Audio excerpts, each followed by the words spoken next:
When setting up financial reports, we first need to look at the accounts. Now, an account is assigned a TB number, which is used in producing a trial balance report, and also in assigning balances to rows within a financial report structure. So here we have the trial balance number for each individual account, and in the financial report structures we will see that on a row here, product sales, we assign a TB number to that row. So in essence what we have is shown by this format, where an account or several accounts can go into a single TB number, and a TB number feeds into the various financial reports. So an account does not go directly to a financial report, it goes through its trial balance number. Within the financial report structure we have various odd row types.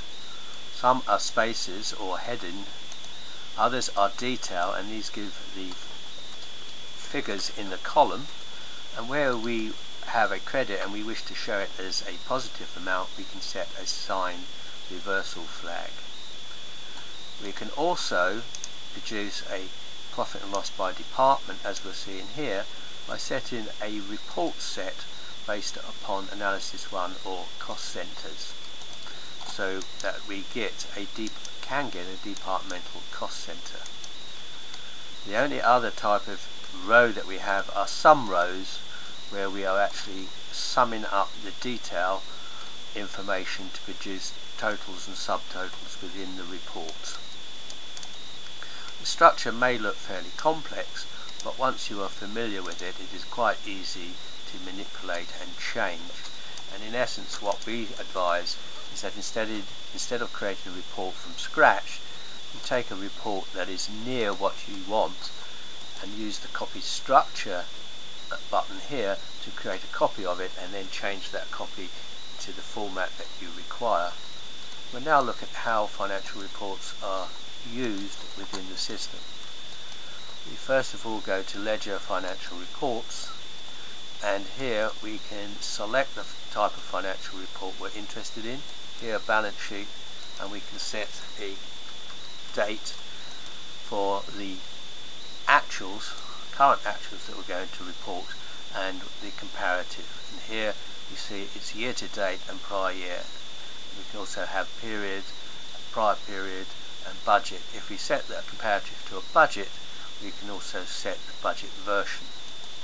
We can also filter the data on analysis 1, 2 and 3 codes, so that we can report restricted data if, for example, we're interested in only a single cost center or range of cost centers or analysis codes.